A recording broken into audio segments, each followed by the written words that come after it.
राधे राधे। राधा रानी की कृपा आप सब पर सदा बनी रहे। जय माता दी। नवरात्रि की आप सभी को हार्दिक शुभकामनाएं। आज की इस वीडियो में हम चैत्र नवरात्रि पूजा की संपूर्ण विधि के बारे में जानेंगे। तो चलिए हम अपनी वीडियो शुरू करते हैं। नवरात्रि के प्रथम दिन ब्रह्म मुहूर्त में उठकर स्नान करें, साफ सुथरे वस्त्र धारण करें और सूर्य देव को अर्घ्य देकर उसके बाद जहां पर आपको नवरात्रि की पूजा करनी है उस स्थान को अच्छे से साफ करें और गंगा जल छिड़क कर उसे शुद्ध कर लें।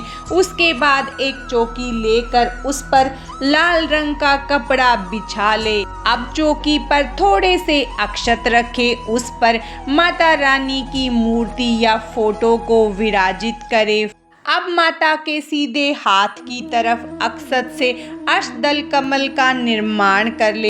अब या तो मिट्टी या पीतल या तांबे का कलश लेकर उस पर रोली से स्वास्तिक बना ले। उसके बाद कलश पर कलावा बांधे, फिर इसमें गंगा जल डाले। उसके बाद शुद्ध जल डालकर इसे कंठ तक भरे। अब इसमें एक हल्दी की गांठ, सुपारी, सिक्का, लौंग और इलायची डाले। अब हम एक मिट्टी का पात्र लेंगे और उसमें साफ सुथरी मिट्टी डालेंगे। फिर इस पे हल्दी और रोली से तिलक करेंगे। उसके बाद उस पर कलावा बांधेंगे। फिर इसमें हम जौ डालेंगे। जौ को आप एक रात पहले ही पानी में भिगो दे। उसके बाद गंगा जल मिले हुए जल से हम इन जौ को सींच देंगे। अब इसे हम अष्टदल कमल पर रखेंगे। अब जौ के पात्र में हम जो हमने कलश तैयार किया है उसे रखेंगे। उसके बाद आम या अशोक के 5 पल्लव लेकर उन पर हल्दी और रोली से टीका करें और उन्हें कलश में रखें। अब एक जटा वाला नारियल लेंगे, उस पर टीका करेंगे। उसके बाद उस पर लाल कपड़ा और कलावा बांधकर उसे सीधा कलश में रखेंगे। इस तरह हम कलश की स्थापना कर लेंगे। अब अक्षत का आसन देकर भगवान गणेश जी को चौकी पर विराजित करें। आपके पास भगवान गणेश की मूर्ति नहीं है तो आप सुपारी से भी गणेश जी का निर्माण कर सकते हैं। अब हम चौकी पर नवग्रह स्थापित करेंगे। उसके लिए आप 9 अक्षत की ढेरी बना ले और उन पर सुपारी रख दे। अब हम अक्षत का आसन देकर चौकी पर दीपक जला लेंगे। आप चाहें तो अखंड ज्योति भी जला सकते हैं। उसके बाद हम लोटे में शुद्ध जल लेकर चौकी का शुद्धिकरण कर लेंगे। अब हम हाथ में थोड़े से अक्षत, पुष्प और जल लेकर अपने नवरात्रि व्रत का संकल्प अपना नाम, गोत्र और स्थान बोलते हुए लेंगे और सभी देवी देवताओं का आवाहन करेंगे। हाथ के अक्षत और पुष्प को हम माता रानी को समर्पित कर देंगे। अब हम एक लोटे में शुद्ध जल लेकर स्नान की भावना करवाते हुए सभी देवी देवताओं का स्नान करवाएंगे। उसके बाद हम सबसे पहले भगवान गणेश का पूजन करेंगे। उन्हें सबसे पहले रोली से तिलक करेंगे, फिर अक्षत समर्पित करेंगे। फिर हम भगवान गणेश को जनेऊ समर्पित करेंगे और वस्त्र स्वरूपी कलावा समर्पित करेंगे। फिर हम भगवान गणेश को पुष्प समर्पित करेंगे। अब हम माता रानी को रोली से तिलक करेंगे। फोटो में विराजित सभी देवियों को तिलक कर लेंगे। उसके बाद कलश को तिलक करेंगे। फिर हम अब नवग्रह को हम सूखा सिंदूर समर्पित करेंगे।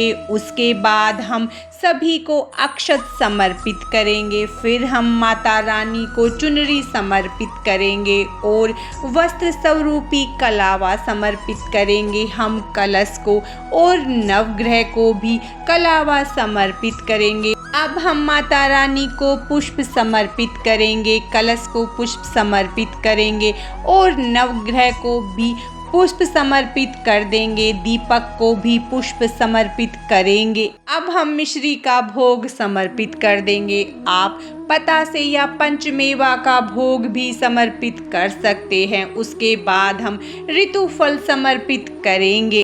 अब माता रानी को श्रृंगार का सामान समर्पित करेंगे। या तो आप पहले नवरात्रे के दिन या अष्टमी को माता रानी को श्रृंगार का सामान समर्पित करें। अब हम 2 पतासे, लौंग और इलायची लेकर माता को समर्पित करेंगे। अगर आपको पान के पत्ते मिल जाते हैं तो आप रोज उन पर पतासे, फूल वाली लौंग और इलायची रखकर माता को समर्पित करें। इसके बाद हम दक्षिणा समर्पित करेंगे। दक्षिणा पूजा में रही कमियों को पूर्ण करती है। उसके बाद हम धूप जलाएंगे। इसके बाद आप दुर्गा चालीसा का पाठ करें। अगर दुर्गा सप्तशती का पाठ कर रहे हैं तो अपना पाठ करें। उसके बाद दिए से या कपूर से माता रानी की आरती करें। अब हम कपूर से पहले भगवान गणेश की आरती करेंगे, फिर माता रानी की आरती करेंगे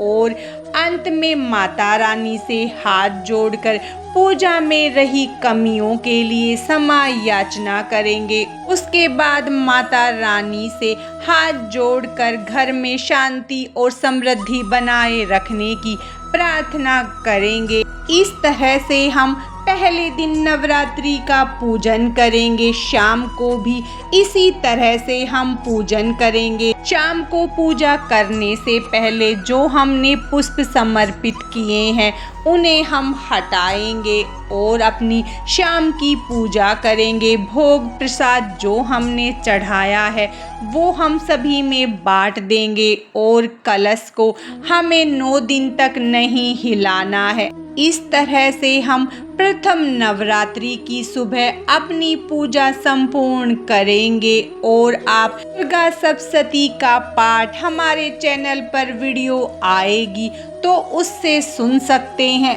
ये नवरात्रि की संपूर्ण पूजा विधि थी। अगर आपको ये वीडियो पसंद आई है तो इसे लाइक करें, शेयर करें और चैनल पर नए हैं तो इसे सब्सक्राइब करें और कमेंट्स में जय माता दी जरूर लिखें। आज की इस वीडियो में बस इतना ही। माता रानी की कृपा आप सब पर सदा बनी रहे। जय माता दी। राधे राधे।